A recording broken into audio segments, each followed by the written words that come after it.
The valley held its breath the way valleys do before something breaks. It was the kind of cold that had no interest in your comfort. The Cascade Range in January does not negotiate.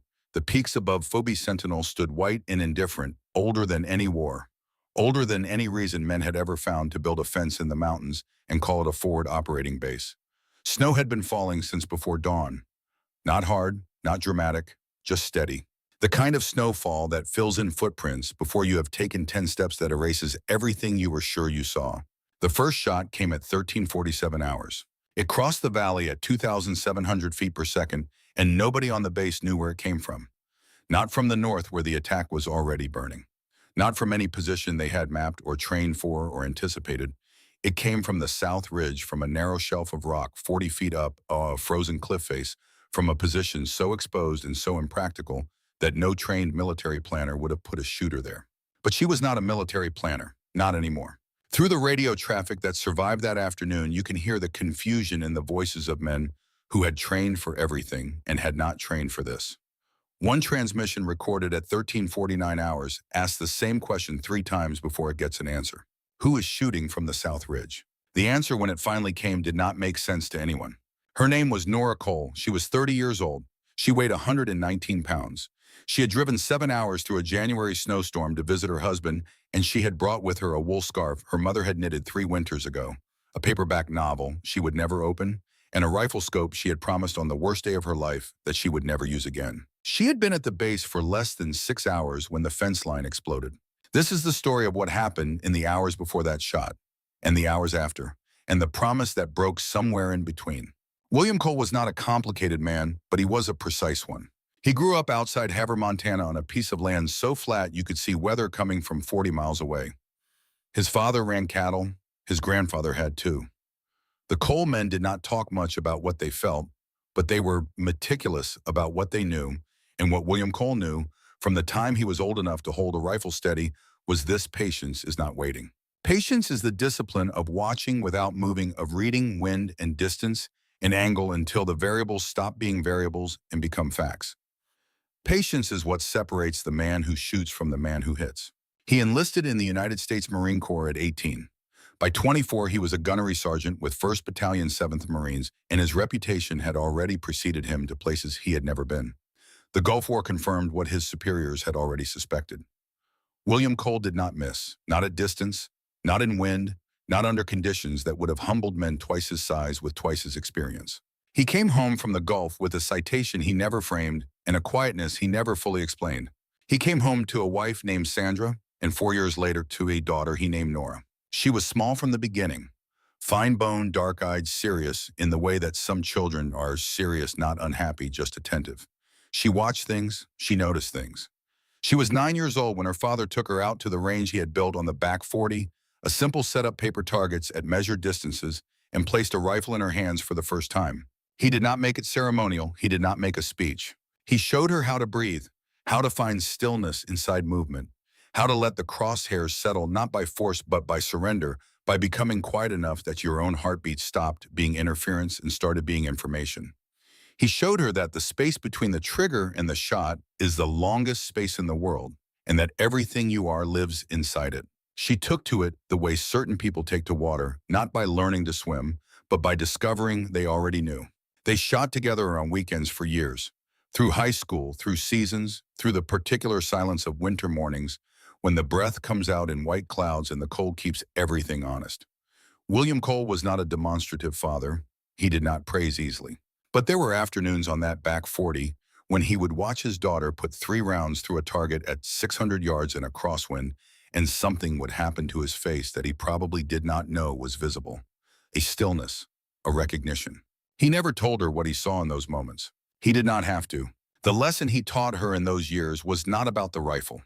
The rifle was only the instrument. The lesson was about stillness, and how stillness is not the absence of movement, but the understanding of it, the ability to find the center of what will not stop moving and live inside it until it becomes something you can work with. You cannot hold the crosshairs perfectly still because you are alive, and being alive means moving. The discipline is not to eliminate that movement, but to know it, to understand its rhythm, to find the center of the drift and press through it at the exact moment when everything aligns. She learned it at 9 years old. She never forgot it. Nora enlisted in the Marines at 18. Her father drove her to the recruiter's office in Havre, shook her hand at the door. Not a hug, a handshake, firm and serious, and said four words, make it mean something. She did. By 22, she had completed her first deployment, Kunar Province, Afghanistan, with the 1st Battalion 7th Marines, the same unit her father had served in. That was not coincidence, it was inheritance. By 24, she was back in theater. Iraq this time, Fallujah. She does not talk about Fallujah. The people who know what happened there, who know the specific afternoon that ended her 8-year career and sent her home to Montana, and eventually to a quiet life she had to build from scratch, those people are careful about what they say and how they say it. What the record shows is this: she left the Marine Corps at 26 with an honorable discharge, a service record that her commanding officer described in a private letter as among the finest he had witnessed in 30 years of service, and 143 confirmed kills. What the record does not show is the one afternoon she did not pull the trigger. She has thought about that afternoon every day since. Her father was already sick when she came home. The diagnosis had come while she was overseas: lung cancer, the kind that moves fast and does not apologize. He had not told her while she was deployed. That was the kind of man he was. She spent 5 months at the house in Havre, sleeping in her childhood room, sitting with him on the porch in the evenings when he was strong enough to be outside. They did not talk about what she had done in the Marines. They did not talk about Fallujah. They talked about the ranch and the weather in a book he was reading about the Lewis and Clark expedition that he would not live to finish. One evening in October, when the light was going gold over the flat Montana plain and the air smelled like the coming cold, he took her hand. He was not a man who took hands. He said, "Leave it behind, Nora. Don't let what I taught you become who you are." She said, "I promise." He died 3 years ago in November in that house with Sandra beside him and Nora holding his other hand. The Leupold Mark IV scope he had carried through the Gulf, the one he had cleaned every Sunday morning for 30 years, with the same ritual care, she packed it in her bag when she left Montana. Not to use. She would not use it. She had promised. Just to have something of him close. She met Garrett Walsh at a 4th of July cookout in Tacoma, of all places. A friend of a friend, he was in uniform just back from a staff rotation, tall and steady-eyed, the kind of man who paid attention when you talked. He did not know what she had been. She did not tell him. She was trying to be someone else entirely, someone who bought groceries and read novels and took long walks along the Sound and let the years in the Corps belong to another person. Garrett was good. He was genuinely good, not performatively good, not good in the way that men can be good when they want something. He was patient. He was honest. He laughed at the right things. 2 years after that cookout, she married him in a small ceremony in Havre with Sandra in the front row and her father's photograph on a table near the door. Garrett was posted to FOB Sentinel 8 months into their marriage. A monitoring installation in the Eastern Cascades border surveillance work, nothing glamorous. He would be there through winter. She would visit when she could. She moved the trip up after 2 weeks of watching weather patterns and radio traffic from the region that she had no official reason to be monitoring and every instinctive reason to distrust. Something in the signal pattern was wrong in a way she could not name yet, but recognized the way you recognize a word in a language you were told you had forgotten. She did not tell Garrett. He would have asked how she knew where to look. She would not have had a good answer. The drive from Tacoma to FOB Sentinel took 7 hours in January. She left before dawn, the highway empty, and the headlights catching snow that was just beginning to fall. She had the heat running and a thermos of coffee in the cup holder and her mother's wool scarf around her neck, cream-colored, unevenly stitched, a Christmas gift from 3 years back. Sandra Cole's knitting had never been technically accomplished. The love in it had always been sufficient. The road climbed into the mountains before sunrise. The trees closed in. The snow thickened. By the time the valley came into view, the light was that particular pale blue of mountain mornings in winter, cold clean without comfort or threat. Just light. FOB Sentinel sat in a long valley between 2 ridge lines. Not beautiful, not ugly, functional in the way that places built for purpose rather than permanence are functional. Prefab structures half buried in snow. A motor pool behind chain link. Sensor arrays on posts along the perimeter, 2 of them visibly compromised housings, cracked circuitry exposed to the ice. A satellite dish on the roof of the command building, swiveling in small arcs, as if searching for something it was not sure existed. Nora noted all of this in the time it took her to drive from the gate checkpoint to the visitor parking area. 38 seconds. She had not intended to note it. The habit was older than the decision to leave it behind. The corporal at the gate was 20 years old and running on 4 hours of sleep. His name tape said Briggs. He checked her ID and the visitor authorization and barely looked up from the clipboard. Captain Walsh is in the command building. Third structure past the fuel depot. She knew where it was. She had looked at the base layout before leaving Tacoma, the same way she had looked at the satellite imagery of the approach roads, the same way she had noted the two ridge lines flanking the valley and the southern one's natural rock shelf at 40 feet above the base. Old habit, she was not proud of it. She had stopped expecting herself to be. The snow crunched under her boots. Morning light turned everything pale and even. She passed two soldiers moving ammunition crates, their conversation breaking apart in the cold. A generator ran somewhere behind the supply building. The smell of diesel drifted across the compound. She could see the damage on the third sensor post from 50 yards away. The housing had not just cracked, it had been cracked for a while, ice forming inside the electronics, the whole unit degraded and producing the kind of noise in the detection system that would register as false positives every time the wind shifted. She kept walking. Garrett was bent over a radio console when she came through the door, adjusting a frequency dial with the careful focus of a man who has been fighting the same problem long enough to stop being frustrated by it and has arrived at something quieter and more resigned. He did not hear her enter. She watched him for a moment, the way his jaw tightened when static broke through the speakers, the gray coming in at his temples that had not been there a year ago. He was 36 years old and he looked like the mountains were already working on him, Caddy said when he turned, then caught himself. They had always called her Nora. Everyone except Garrett, who had started calling her Cat in the second month of their courtship for reasons neither of them could now fully reconstruct. Some private joke, a name that had stuck. I thought you weren't coming until next week. I got the dates wrong, she said. She had not gotten the dates wrong. She had moved the trip up after monitoring weather patterns and unusual radio traffic from the region for 14 days, noting a frequency of transmission anomalies that had no meteorological explanation. She could not tell him that without explaining how she monitored radio traffic or why she would think to, and she was not ready for that conversation. He crossed the small space and pulled her into him. He smelled like instant coffee and cold metal and the specific exhaustion of a man who has been managing a failing infrastructure for weeks. How long can you stay? A few days, she said. Maybe 3 if the roads hold. He pulled back and looked at her. His eyes did the thing they always did, that particular careful attention, reading her face the way she had once read terrain. You look tired, he said. 6-hour drive. You look more than tired. She unwound the scarf and draped it over a chair. Tell me about the sensors, she said. The briefing he gave her was not a briefing. It was a husband talking to his wife about a bad week at work, sitting in a cramped command trailer with burned coffee and the sound of wind against prefab walls. But she listened to it the way she had once listened to intelligence reports, noting the specifics, cross-referencing the details, building a picture from the gaps. 3 perimeter sensors compromised, satellite link dropping at irregular intervals that did not correspond to any weather pattern. The backup radio was being cannibalized for parts. The motor pool was down 1 vehicle. The second shift had been running on 6 men instead of 8 for 11 days. The base was not in crisis. It was in the particular state of degradation that happens to installations that are low priority and far from supply lines and staffed by people who are too professional to complain and too tired to do more than manage. She noticed the backup battery level on the emergency board. She noticed the stress fractures in the main antenna cable's insulation.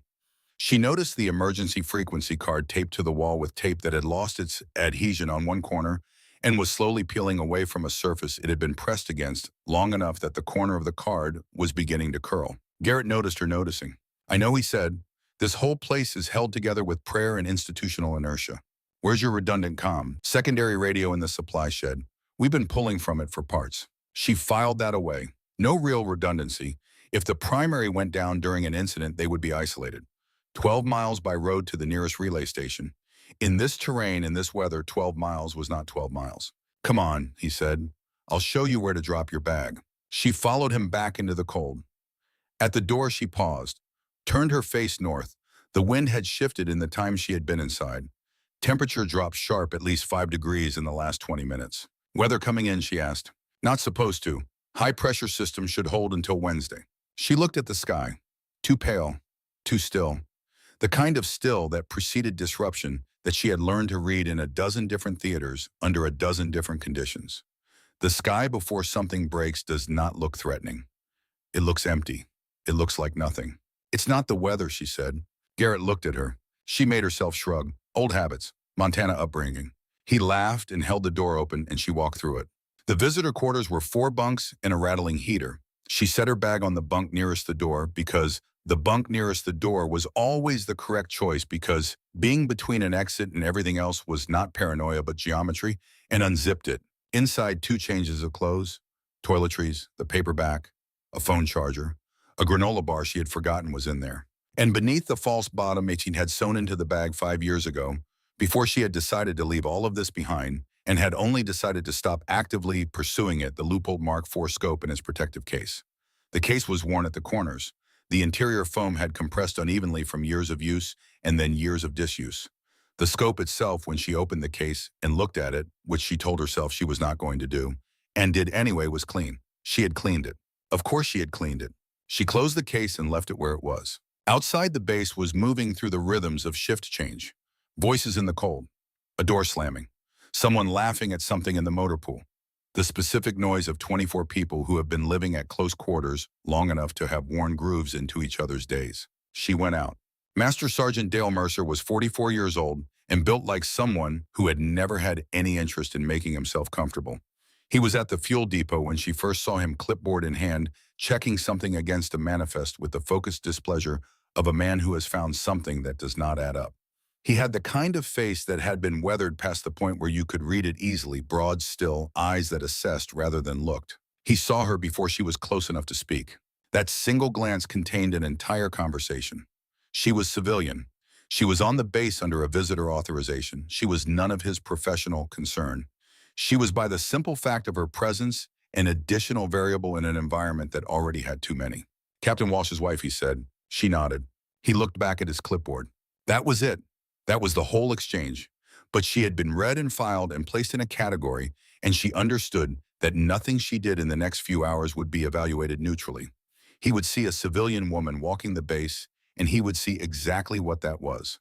Nothing more. She had met men like Mercer before, had worked alongside them, had in different circumstances been evaluated by them and found adequate and then found exceptional, and watched the particular difficulty that created for certain kinds of men who had organized their understanding of competence around a framework that did not easily accommodate her. She did not resent it. It was honest. It was a professional assessment made on the available evidence. The available evidence was incomplete. CWO Frank Dillard was 59 and carried himself with the particular economy of someone who has burned through all his unnecessary movements and kept only what worked.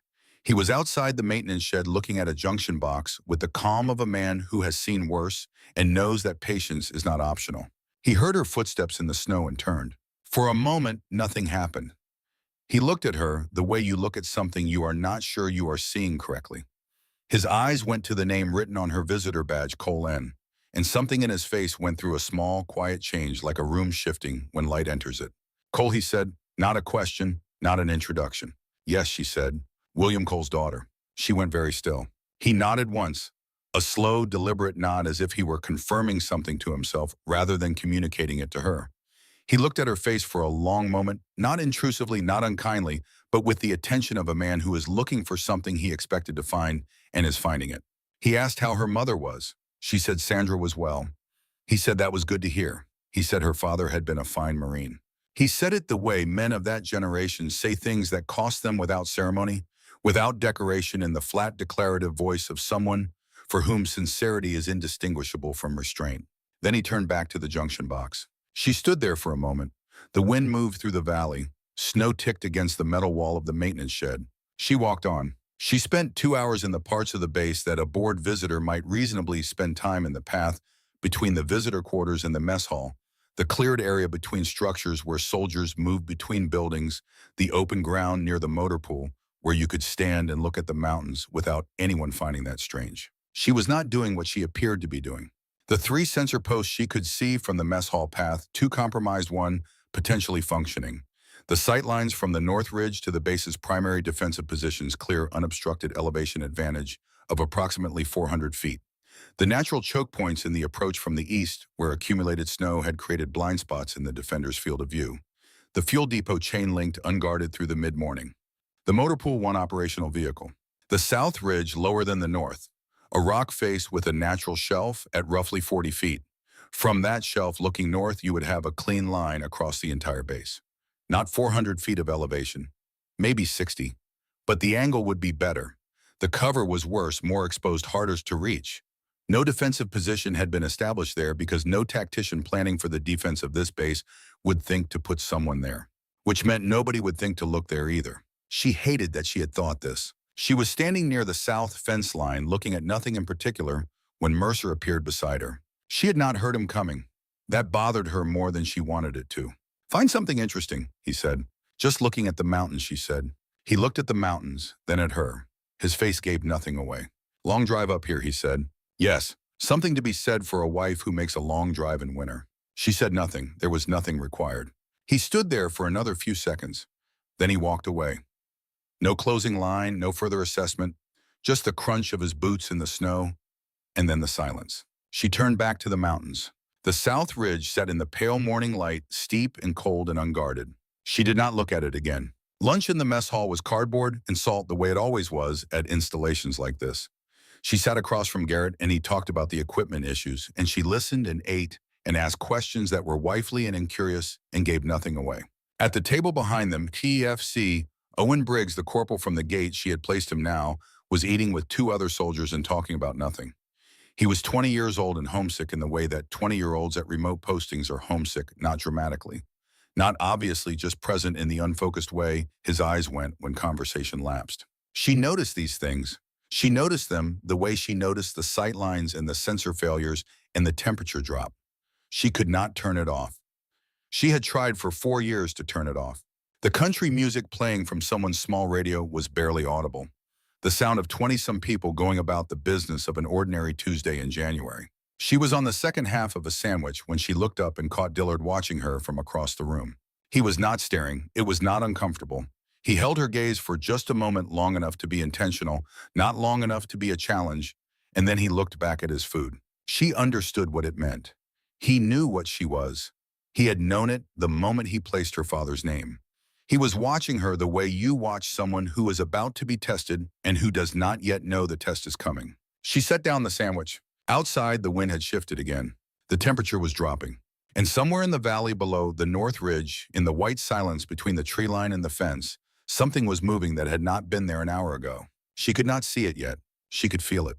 The radio on the wall crackled with static and then went silent, and the lights flickered once, and the music stopped, and in the moment of stillness that followed, Nora Cole understood that she had moved her trip up for exactly this reason, and that the 7 hours through the snow had not been a mistake, and that the scope in the false bottom of her bag had not been sentiment. She had 4 minutes before the first explosion. She did not know that yet. She sat with her hands flat on the table and listened to the valley hold its breath. The first explosion came at 13:40 hours, and it was not a surprise. Not to her. She was on her feet before the sound finished crossing the room, before the plastic trays had stopped skittering off the tables, before the lights had decided whether to stay on. Around her, the mess hall went through its collective second of comprehension, that universal pause between impact and response, and then training took over the room all at once, soldiers pushing back from tables, hands going to weapons, voices calling out the protocol. Garrett was already at the door. "Contact north," he said. His voice was calm in the way that trained voices are calm, not because the man was calm, but because calm had been drilled into the voice until it could operate independently of what the man was feeling. "Everyone to positions. Move." The mess hall cleared in 40 seconds. Nora went with them. Outside, the valley had transformed. Black smoke was rising from the north perimeter fence in a column that the wind immediately tore sideways, spreading it thin and dark against the pale sky. A section of chain link 40 feet wide had been torn apart by a shape-charged military grade placed with knowledge of the fence's construction, detonated from a distance. Through the smoke and the snow, Nora could see 2 soldiers down near the breach. Neither was moving. A third was crawling toward the concrete barrier beside the motor pool, leaving a dark line in the snow behind him, and the line was not from his boot. The firing started before she reached the nearest wall. It came from 3 separate positions on the north ridge. She heard it before she could place it. The crack of a high-powered rifle is a sound you identify in your body before you identify it in your mind, something that the nervous system registers differently than other sounds, something that tells the spine what it is before the ears have finished processing. She pressed her back against the outer wall of the supply building and listened. 3 positions, high, middle, and low on the ridge.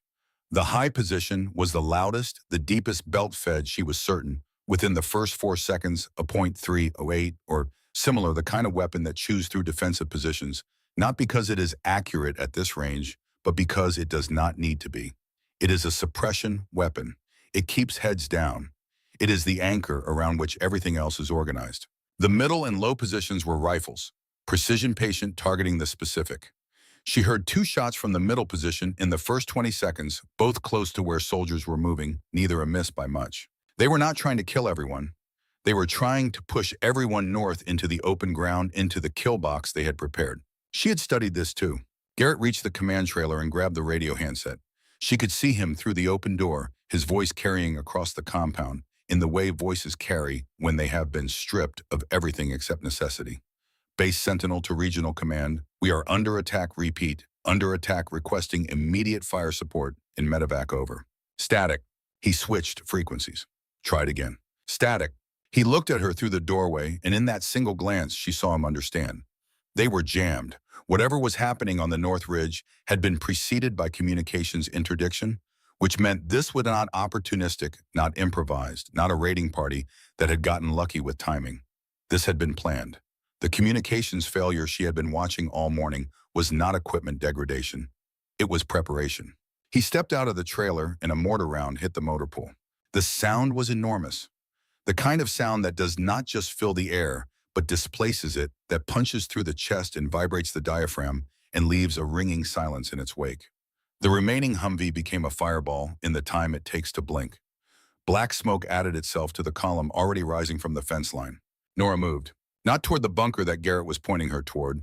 She moved along the wall of the supply building, keeping low, keeping the wall at her back, working toward the eastern corner where she could see the full North Ridge from a position that offered her at least partial cover. She needed to see the whole board. She needed to understand what she was looking at before she could think about what to do about it. What she saw confirmed the worst of it. 12 shooters minimum, possibly 15. 3 firing positions on the ridge each with overlapping fields of fire that created a continuous kill zone covering the entire northern face of the base. A quadcopter drone was visible at approximately 40 feet, hovering near the center of the compound, its camera pointed down. Reconnaissance or targeting, she could not tell which from here. Probably both. The drone was the eyes of whoever was calling this. They had maps, they had sight lines, they had jammed the communications and dropped the motor pool before consolidating pressure on the defensive positions. This was not militia. Militia does not operate at this level of coordination.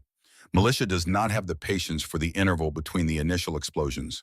Militia does not own the kind of drone currently floating 40 feet above an isolated military installation in the eastern Cascades. Master Sergeant Dale Mercer was behind a concrete barrier near the north fence, directing fire with the economical authority of a man who has commanded under fire before and knows that every word costs something. He was good. She could see that immediately. He was reading the firefight, adjusting his people, maintaining the line. He was doing everything right. He was still losing because he could not see what she could see. He could not see the full pattern. He was managing the immediate pressure without knowing that the immediate pressure was designed to manage him, to push his people inward, to concentrate them, to give the mortar team a tighter target. She counted the soldiers she could see. 14 in defensive positions, 6 unaccounted for, some of them wounded, some of them still moving between structures. Owen Briggs was against the east wall of the mess hall, his face the color of old paper, his rifle in his hands, but his hands not doing anything useful with it. He was 20 years old and he was watching the world come apart, and his training was somewhere behind a wall of shock that he had not yet found a way through. Garrett appeared beside her. His shoulder was wrong, the left one lower and forward than it should have been, blood soaking through the sleeve of his jacket from a wound she could not fully assess. Shrapnel, probably. He was still moving, still functioning, but the arm was compromised, and he knew it, and the knowledge of it was visible in the way he held himself. "Get to the bunker," he said. She did not move. Cat. She was watching the high position on the North Ridge. The belt-fed weapon fired a burst. She counted. 8 rounds. Stopped. She started the count in her head. 1, 2, 3. "Cat, I need you to." 11 seconds. The weapon fired again. 8 rounds. "The reload window is 11 seconds, she said. He stared at her. Belt-fed high position northeast face of the ridge. He's rotating barrels on a standard cycle. 11 seconds between bursts. 2 rifle teams below him, 4 men each moving left to right on a sweep that will bring them to the east wall in approximately 6 minutes. There's a mortar team somewhere on the far side of the ridge. They haven't fired again because they're waiting for your people to consolidate in the center. When that happens, they will fire everything they have. Garrett did not speak for a moment. You need to push, she said, not pull back. Push the east side before the rifle team gets there. It's the only move that breaks their timing. How do you know any of this? She looked at him. She had never seen him look at her the way he was looking at her now, not with fear, not with anger, with the particular expression of a man who is realizing that the person he thought he knew is standing next to someone he has not met yet, and that these two people occupy the same body, and that he does not have the time right now to understand what that means. She left him there. She went to find Frank Dillard. He was in the maintenance shed, which had not taken a direct hit and was partially sheltered by the supply building on its northern side. He was not hiding. He was inventorying what was usable, the methodical response of a man who has been in enough deteriorating situations to know that the question is never whether things are bad, but what you have to work with. He saw her come through the door. She did not waste time. I need the M24, she said. Whatever you have in the armory, complete kit if it's there, stripped if it isn't. He looked at her for a long moment. A mortar round hit somewhere on the other side of the supply building, and the shed walls shuddered, and a box fell from a high shelf, and neither of them flinched. Your father, he said. He qualified on an M24, 1985, Camp Pendleton. 1,000 yards crosswind, 18 knots. 3 rounds in a group you could cover with your palm. I know, she said. I was in the next lane, he said. I watched him do it. The armory, she said. He moved. The armory was a reinforced room at the back of the maintenance shed, steel door combination lock. Dillard worked it from memory, no hesitation, and swung the door open.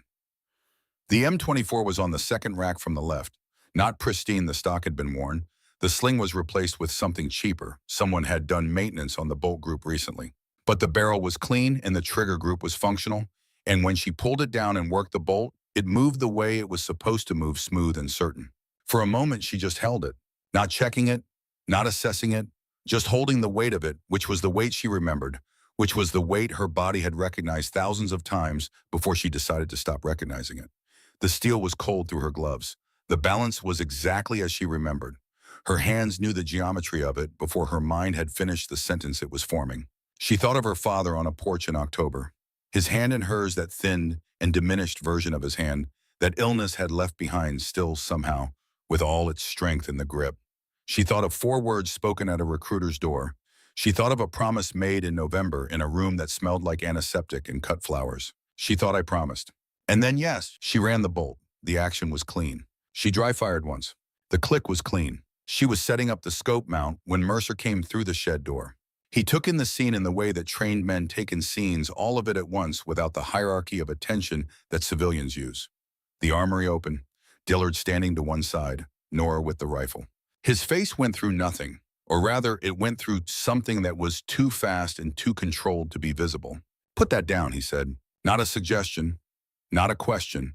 A direct order delivered in the voice that direct orders come from the voice that has been built by years of compliance, that expects to produce compliance the way a switch expects to produce light. She did not put it down. She looked at him. In her peripheral vision, she could see Dillard still and watchful, giving her the space to do this without interference. Master Sergeant, she said, my name is Nora Cole. Before I was Garrett Walsh's wife, I served 8 years in the United States Marine Corps 1st Battalion, 7th Marines as a scout sniper. 2 deployments. I was rated through urban, mountain, and Arctic environments. I instructed advanced marksmanship for 2 training cycles after my 2nd deployment. When I left the Corps, I had 143 confirmed kills. Mercer did not move. My father was Gunnery Sergeant William Cole. He served in this same battalion in the Gulf. He taught me everything before I ever put on a uniform, and the Corps refined what he built. I have not touched a weapon in 4 years. I made a promise to my father when he was dying that I would leave this behind me. He asked me to promise him, and I promised him. She paused. I am asking you to let me break that promise. The shed shuddered again as something impacted near the fuel depot. A soldier shouted somewhere outside, the words unintelligible through the walls. The drone was still up. She could hear the faint mechanical hum of it, even through the noise of the firefight, persistent and cold. Mercer's eyes moved to Dillard. Dillard said nothing. He gave a single slow nod. Something shifted in Mercer's face. Not softened, not convinced in the way that arguments convince. Something older than that, the recognition of a professional by another professional, the acknowledgement that the available evidence had changed and that his initial assessment had been made on incomplete information, and that there is no shame in updating an assessment when the information improves. He stepped to one side. She was already moving. She found the ammunition on the third shelf. Federal gold medal match, .308 Winchester. She loaded 2 magazines chambered around, slung the rifle across her back, the Leupold Mark IV from her bag, her father's scope 10 power fixed. Not ideal for the range she would be shooting, but present and cleaned and known, and sometimes that is what you have. She went back out into the compound. The board had changed in the 4 minutes she had been inside. Mercer's people had held the northern defensive line, but the east side was thinning. She could see the rifle team moving through the trees at the base of the north ridge, working their way toward the east wall exactly as she had predicted, and the soldiers at that position did not have the angle to see them yet. She found Garrett at the command trailer, what was left of it. The roof had taken a partial hit, and the interior was compromised equipment, blown sideways, the radio console sparking intermittently. He was working with a handheld unit trying frequencies, getting nothing. She told him what she was going to do. He did not argue. There was no time for argument, and he could see in her face that it would not produce anything. But he grabbed her arm before she moved. How, he said. Later she said. He held her for 1 second longer than was operationally necessary. His hand was shaking. She placed her hand over his and held it still, and then she stepped away. The south ridge was 300 yards from the command trailer, and every yard of it was open ground. She ran. She ran low and fast, using the smoke for cover, timing her movement between bursts of fire from the high position on the north ridge, the 11-second reload window. She had been counting in the back of her mind without consciously deciding to count the way you count breath when you have counted breath long enough that it becomes involuntary. She crossed the open ground in the window between bursts, reached the south perimeter fence, went through a gap where the chain link had been driven aside by accumulated snow pressure. The ridge was in front of her. The rock face was steep and covered in ice that the morning snow had deposited in irregular patches, some surfaces gripping and some offering nothing at all. She went up it the way she had gone up similar faces in mountain training and in Kunar province, and on terrain that was worse than this at higher altitude, with worse wind and more people trying to kill her. Not fast, controlled. One hold confirmed before she committed to the next. The rifle was 8 pounds across her back, and the scope case was on her hip, and the cold had moved past discomfort into the category of physical fact, the kind of cold you stop fighting and start accounting for. She reached the shelf at 40 feet. It was narrow, 4 feet of depth, 8 feet of width. Rock behind her and below her in the open valley in front. She was fully exposed from the north ridge. If anyone looked at the south ridge with a good scope, she was visible. But no one was looking at the south ridge. There was no reason to look at the south ridge. She bellied down on the cold stone and swept the snow from the flat surface with her forearm and set up the position. The spotting scope first. She glassed the north ridge, working from the high position, down identifying the targets, through the smoke and snow with the patience that her father had built in her on those Montana mornings before she had any reason to build it herself. The high position was behind a rock outcropping, at elevation 400 feet, partially concealed the machine gun, visible only by the muzzle blast when it fired and the brief movement of the operator during the reload cycle. She ranged it. 382 yards. The 2 rifle teams below the upper team behind fallen timber at 370 yards, 3 men visible, a fourth suggested by the firing pattern. The lower team working the east side, moving harder to range on a moving target. Wind northwest at 14 miles per hour, gusting to 18. Temperature, minus 12 Celsius.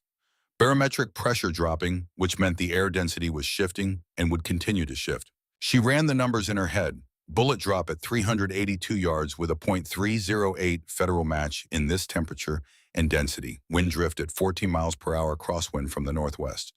The elevation differential between her position and the target, she was below the high position by 340 feet, which created a downward angle that required an upward adjustment of approximately 3.5 moe. She had not run these calculations in 4 years. They came back with the certainty of arithmetic. You do not forget arithmetic. She settled into the scope. The world narrowed to a circle of magnified reality, the edges of everything else going dark, the center sharpening until it was more real than the rest of the world combined. She found the high position, found the machine gun operator behind the rock, visible as a shape, as a mass, as a body behind a weapon. White parka face wrapped professional kit. He was good. He was staying low, using the rock, minimizing his exposure. He knew his job. She began to breathe. In through the nose, 4 counts, hold. Out through the mouth, 6 counts. The crosshairs drifted with her heartbeat. The discipline is not to eliminate the movement. The discipline is to find the rhythm of it and live inside it until the center becomes available.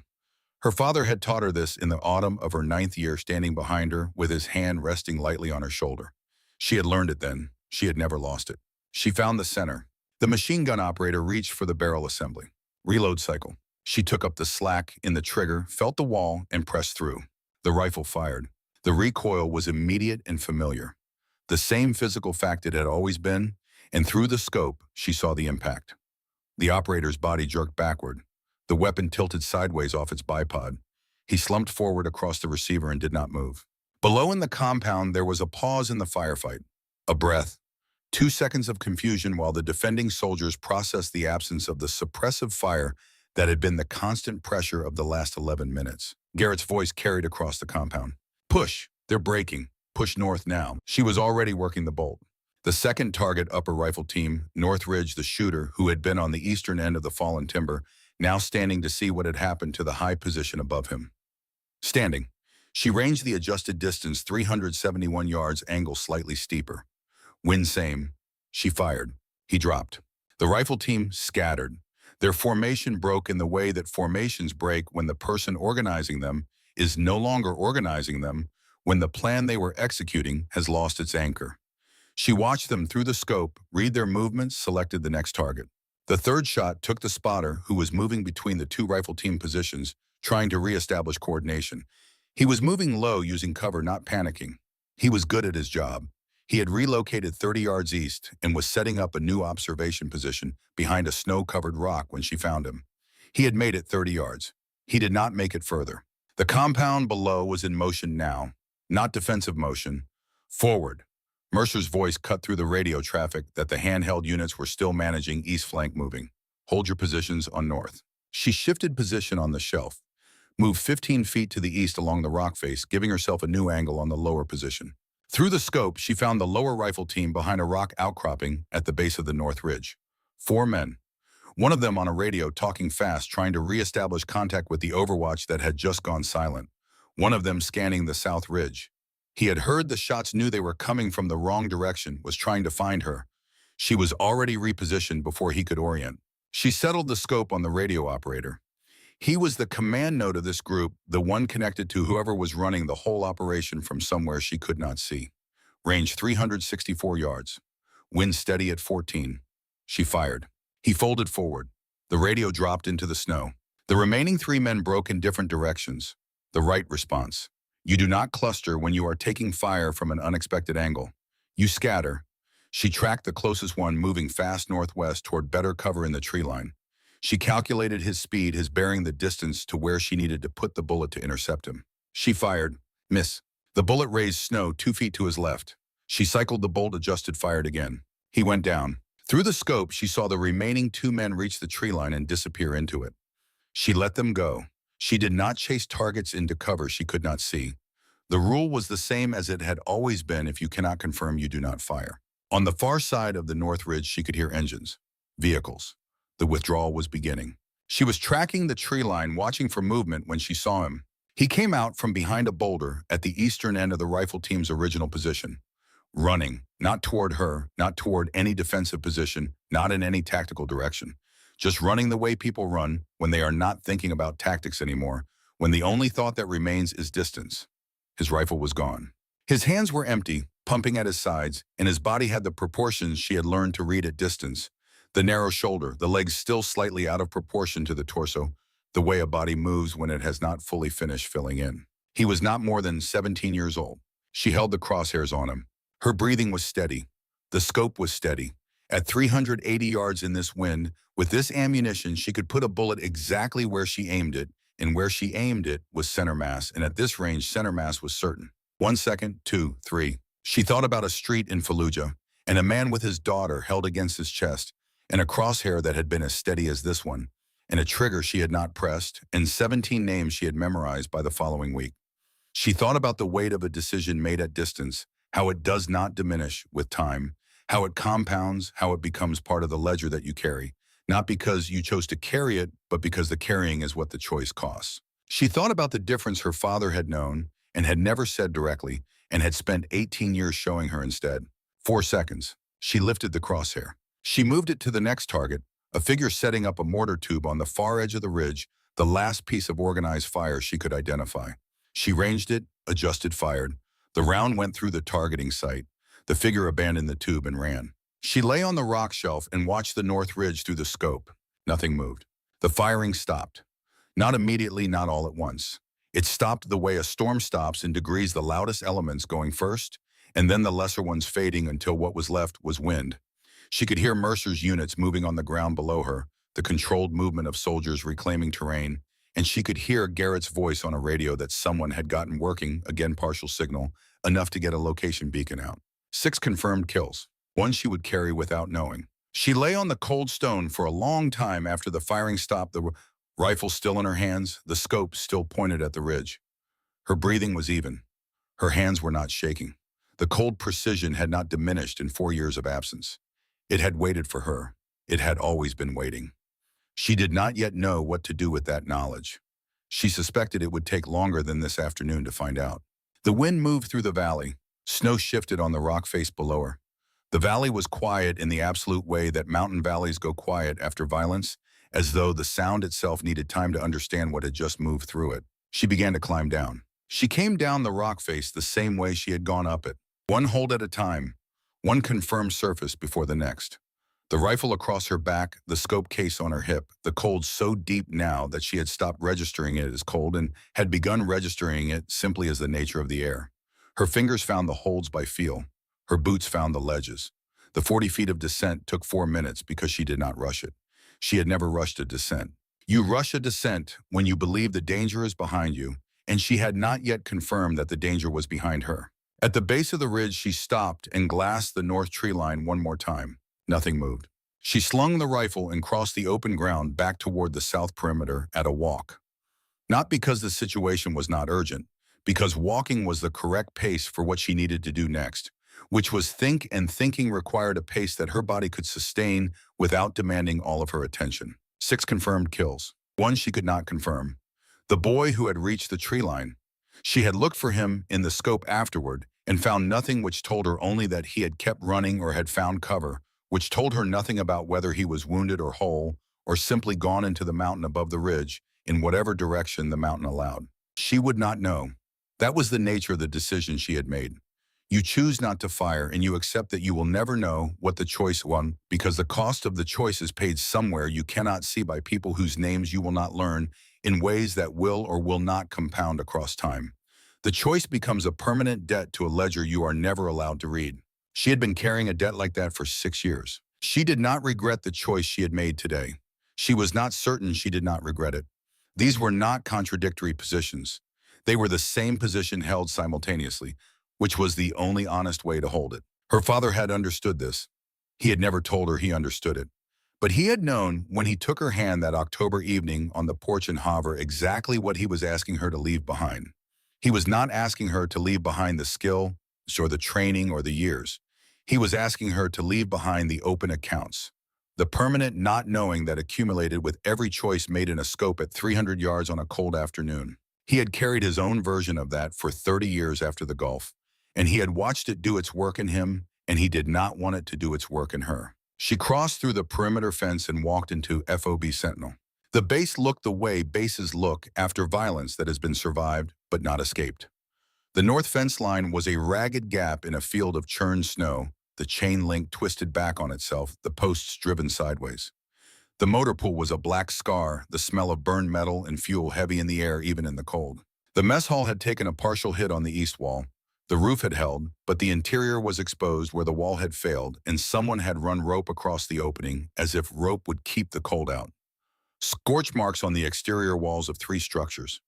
A door hanging wrong on its hinges. Soldiers moved through the compound with the specific purposefulness that follows the end of immediate danger, that period when the threat has passed, but the adrenaline has not, and the body's solution is to find something to do. They were checking structures, accounting for personnel, moving the wounded to the aid station. 2 soldiers were setting up a perimeter watch on the north side with the methodical professionalism of people who understood that the threat retreating was not the same as the threat being gone. They saw her when she came through the south fence. The ones who were not occupied stopped what they were doing and looked at her. She was walking with a rifle. She was in civilian clothes. She was coming from the South Ridge. They had heard the shots from that direction, and they had watched the firefight turn, and they had seen their own people move forward when the suppressive fire from the North Ridge went quiet. She kept walking. She found Mercer behind the supply building. He was alone, standing with his back against the wall, a radio in one hand, that he was not using his eyes on the North Ridge in the middle distance. He looked tired in the way that sustained command under pressure makes a man tired, the kind that settles into the shoulders and does not lift quickly. He heard her footsteps and turned. For a moment, neither of them said anything. It was not an awkward silence or a loaded one. It was simply a silence between two people who had been on opposite sides of the same event and were standing in the aftermath of it. He looked at her for a long moment. She met his eyes and held them. Then he reached out and placed his hand on her shoulder. 1 second, maybe 2. His hand rested there, and then it was gone, and he turned and walked back toward the main compound without saying anything. She stood where she was and watched him go. She had received commendations. She had received formal recognition in front of formations, and she had received the handshake of senior officers who meant what they said, and she had been written into after-action reports in language that was careful and specific and accurate. She had been thanked in every register that institutions offer. None of it had ever felt like that. That gesture cost him something. It cost him the certainty of his initial assessment, the professional confidence of the first judgment he had made when she walked into his operational environment and he placed her in a category and closed the file. It is one thing to know you were wrong about something. It is a different thing to reach across the space your wrongness created and acknowledge what replaced it. That reaching is where the cost lives. Men like Mercer do not reach easily. This was how they say it. She breathed out slowly and went to find her husband. The aid station was the only structure with full roof integrity and uncompromised walls. Inside it smelled the way aid stations always smell, antiseptic and copper, and the particular staleness of a space that has been working hard. 2 medics moved between cots with the efficient, unhurried speed of professionals in demand. The final accounting was not as bad as it could have been, and that qualifier meant everything and nothing. 3 dead. 3 soldiers who had woken up that morning on a quiet posting in the Eastern Cascades and had coffee and complaints about the equipment and would not be driving home when the rotation ended. They were in the back room in body bags that someone had placed with care, with the attention to physical detail that military culture demands in the treatment of its dead because it cannot do anything else for them. Tags attached, hands arranged. No one walked past that room without slowing. 6 wounded, 2 of them serious enough that the medevac was already a priority call on whatever partial communications Garrett had managed to restore.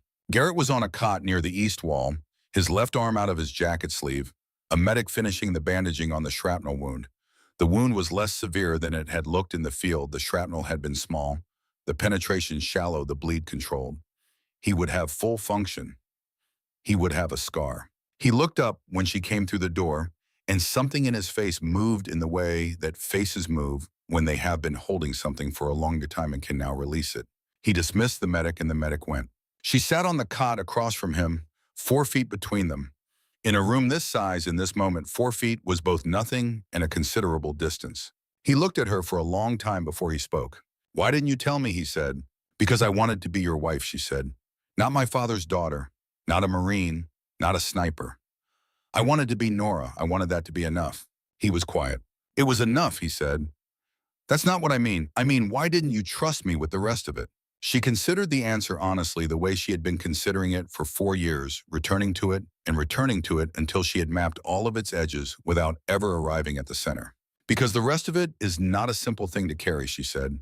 "And I had been carrying it alone for a long time before I met you, and I did not know how to put it down, and I did not know how to hand it to someone else without watching them struggle with the weight of it. And I did not want to watch you struggle with it. I wanted one person in my life who saw me without it."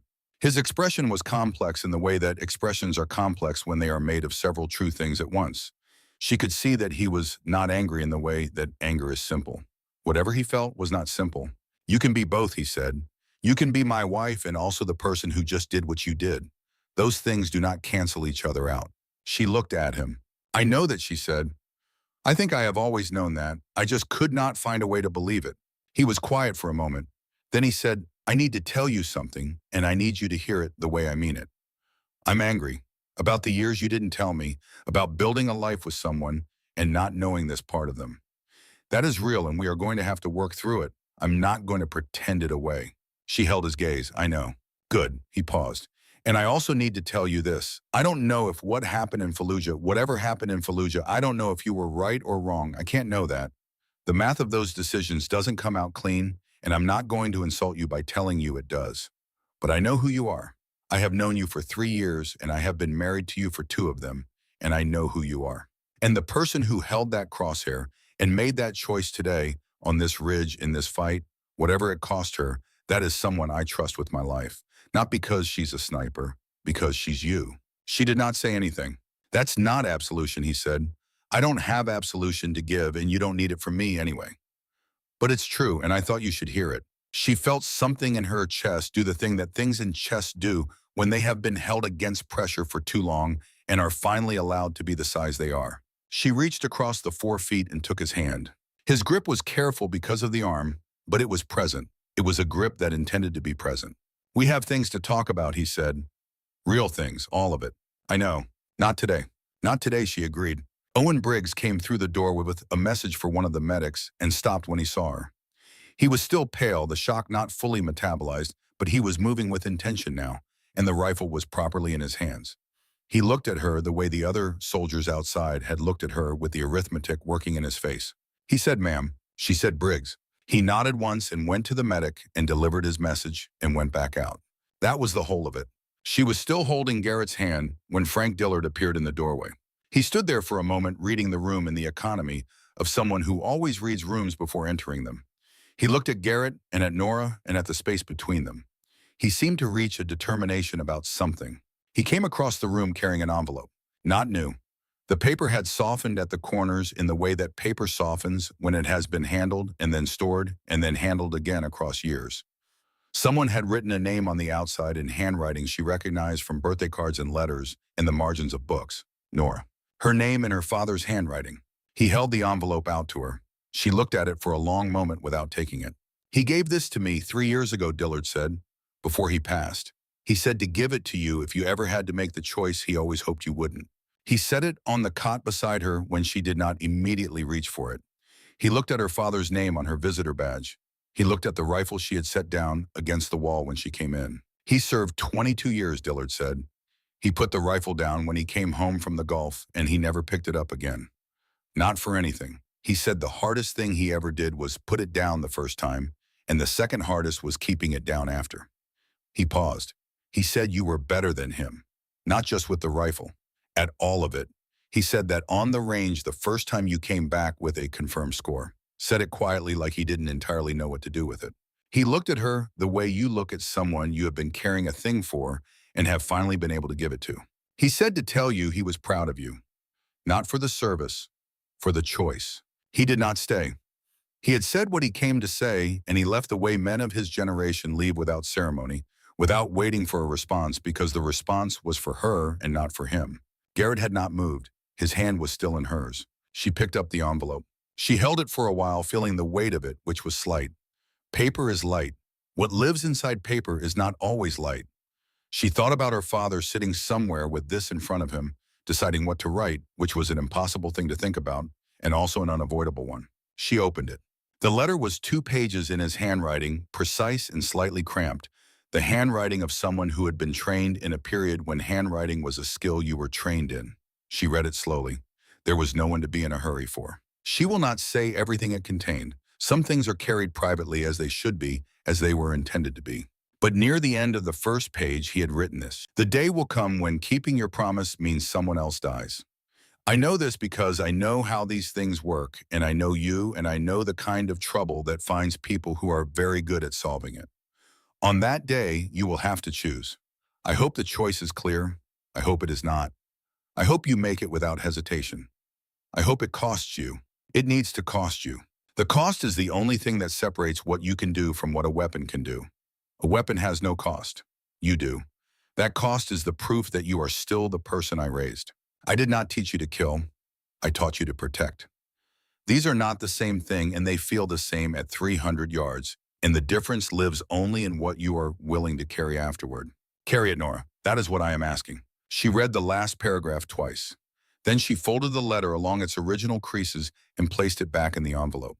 She held it in both hands for a moment, the way you hold something that has been waiting for you for 3 years and has finally arrived. Outside, she could already hear the Chinooks, two of them coming in from the northwest, descending through the clearing, skawing. She did not go out to watch them land. She sat where she was until the rotor sound peaked and then faded, and the valley went quiet again, in the way valleys go quiet when everything that needed to happen has happened. When she finally came outside, the compound was doing what compounds do after a day like this, the quiet work of continuation. Mercer running a perimeter check with two soldiers moving along the fence line with a clipboard doing the next thing that needed to be done, and then the thing after that, because that is what you do when you are responsible for a place and you intend to keep it intact. Briggs carrying something between two buildings with the purposeful walk of a young man who has found out what he is made of and is not yet sure what to do with the information. Two soldiers she did not know, standing near the north fence line, looking at the gap in the chain link, the way you look at something that changed the shape of a day. She knew their names from the roster. Sergeant First Class Aaron Weatherby, 31, from Knoxville, Tennessee. Specialist Marcus Fenn, 24, from outside Billings, Montana. Private Daniel Ash, 19, 7 weeks into his first posting. She had not known them. She had been on this base for less than one day, but she had been on enough bases in enough years to understand that not knowing someone and being responsible for the awareness of their death are not mutually exclusive. You carry the names, that is what you do. She stood at the south fence and looked up at the rock shelf on the ridge. From here it was small, just a line of dark stone against the pale sky, going gold at the edges as the afternoon light dropped. You would not look at it twice. Her mother's scarf was around her neck. The envelope was in her jacket pocket, close to her chest where the warmth could reach it. The rifle was leaning against the wall behind her. She had not put it away yet. She was not sure where it belonged now, and she had decided that was not a question for tonight. Tonight it could lean against the wall. Garrett came and stood beside her. He had his arm in a sling and a cup of coffee in his good hand, and he held a second cup out to her without speaking. She took it. The warmth of it was immediate and real. They stood in comfortable silence for a while, the way people stand in silence when they have said the important things and know that more will come and are not afraid of the time between. She told him about Fallujah, not a summary, the real version, the complete version, the one she had not told anyone. She had been carrying it so long inside herself that she was not sure it would survive the translation into words, that it would still be true once it left her and became something that existed between two people rather than only inside one. It survived. She told him about the man they had been tracking for months, a high-value target, and she used that term with the full awareness of what it flattened and what it preserved. They had confirmed intelligence. They had the shot. The conditions were perfect in the way that some afternoons are perfect, wind-steady light, clear distance, manageable, everything pointing to a single outcome. And then the man had come out of the building with his daughter against his chest. She had been 6 years old, black hair, small, pressed against the man as though she were sleeping, as though she were simply tired, and her father was carrying her home. Her spotter had said, "Take the shot. The intelligence is good. The mission is clear." She had held the crosshairs for 10 seconds. Her breathing had been even. Her hands had been steady. The shot had been available every second of those 10 seconds. She did not take it. 7 days later, he detonated a device at a joint checkpoint. 17 people died. 4 of them were American soldiers. The others were people who had been waiting at the checkpoint for reasons she did not know and would never know, and the names of most of them had not reached the reports she had access to, and so she had carried the 4 American names and a number 13 that was not enough to hold the weight of what it stood for. She had thought about it every day since. Garrett listened without speaking. When she finished, he was quiet for a long time, looking at the ridge in the fading light. Then he said, "I don't know if you were right. I want to be honest with you about that. The math of those decisions doesn't come out clean, and I would be lying to you if I told you otherwise, and I'm not going to start lying to you now." He paused. "But I know what I saw today. I saw someone who has spent years trying to walk away from something that is part of her, and who came back to it when it was the only thing that could help, and who used it to protect people, and who is standing here afterward carrying the cost of it without pretending the cost isn't real. That's not what a weapon does. A weapon doesn't stand here afterward." She looked at him. "Your father was right," he said. "There is a difference, and you know what it is." She did not say anything for a while. The light was nearly gone now. The ridges above were dark against the sky, holding the last of the day's blue before it went full night. Stars beginning in the east, cold and specific, the particular stars of mountain winters that seemed closer and less forgiving than stars anywhere else. A wolf called from somewhere up on the north ridge far back in the trees, a long descending note that carried down the valley and settled into the silence. She had heard wolves in Montana on winter nights her whole life. They had always been part of the dark, neither portentous nor comforting, just present. I should have told you from the beginning, she said. Yes, he said. All of it, years ago. Yes. Can you understand why I didn't? He was quiet for a long moment. I can understand it, he said. That doesn't mean it didn't cost us something. But yes, I can understand it. She nodded. I'm sorry, she said. He put his good arm around her and pulled her close. She felt him breathing the steady rise and fall of it, the particular warmth of another person in cold air. We'll figure it out, he said. All of it. That's what we do. She believed him. The snow began again sometime after dark. Small and steady, the same snow that had been falling since before dawn, filling in the boot prints and the blast marks and the dark line the wounded soldier had left crawling to covering everything with the same patient indifference that snow brings to everything it covers. The generator ran. Lights came on in the undamaged structures, somewhere inside voices and the smell of food. She stood at the south fence one last time before going in. The compound behind her was settling into night watch routines, soldiers at their positions, the perimeter light cutting pale lines through the dark. The north ridge was invisible now, just a greater darkness against the dark sky, the tree line absorbed into it. She took her father's letter from her jacket pocket and held it for a moment, not reading it, just holding it. The paper had warmed from being against her chest. She thought about what it takes to build something in a person that is so deep and so true that it survives. Years of deliberate disuse, survives a broken promise, survives a mountain in January and comes back intact. Comes back more intact, more itself than it was before. He had known what he was building. She thought about a 9-year-old girl on a back 40 in Montana with a rifle in her hands and a voice close to her ear. She thought about the thousands of hours between that morning and this one and what they had made of her and what she had tried to make of herself in the years after, and how those two projects had spent 4 years in conflict with each other and had finally today arrived at something she did not have a word for yet but recognized. Not peace. She was not at peace with it. She was not sure she was supposed to be. Something else. Something that felt like honesty. Like standing in the correct relationship to what you are, even when what you are is not simple, even when it costs something to stand there. Her father's letter sat in her pocket close to her chest. The rifle was inside, leaning against the wall. Both of them were hers. Both of them had always been hers. She was 30 years old, and she was standing in the snow in the eastern Cascades, and she was her father's daughter, and she was Garrett's wife, and she was a Marine Scout sniper with 8 years in a number she would not forget, and one choice made under a Fallujah sky that she would carry for the rest of her life. She was all of these things at the same time. She had spent 4 years believing that was a problem. She was beginning to understand that it was just true. She put the letter back in her pocket close to her chest and turned away from the ridge and walked back through the compound past Mercer at his post, past Briggs, standing his watch, past the gap in the north fence that someone had already begun to repair with wire and effort in the refusal to leave things broken. She went inside to her husband. Behind her, the snow kept falling. Steady, patient, without preference or memory. By morning, it would have covered everything that needed covering. The valley would hold its breath the way valleys always do. And on a rock shelf on the south ridge, 40 feet above the valley floor, the cold stone where she had lain held nothing now but snow and wind and the last of the light going out. But she had been there. And the men who had come into that valley to take what was not theirs had learned what it meant to be in someone's sights. And 21 soldiers were alive who would not have been. And that was the shape of the day.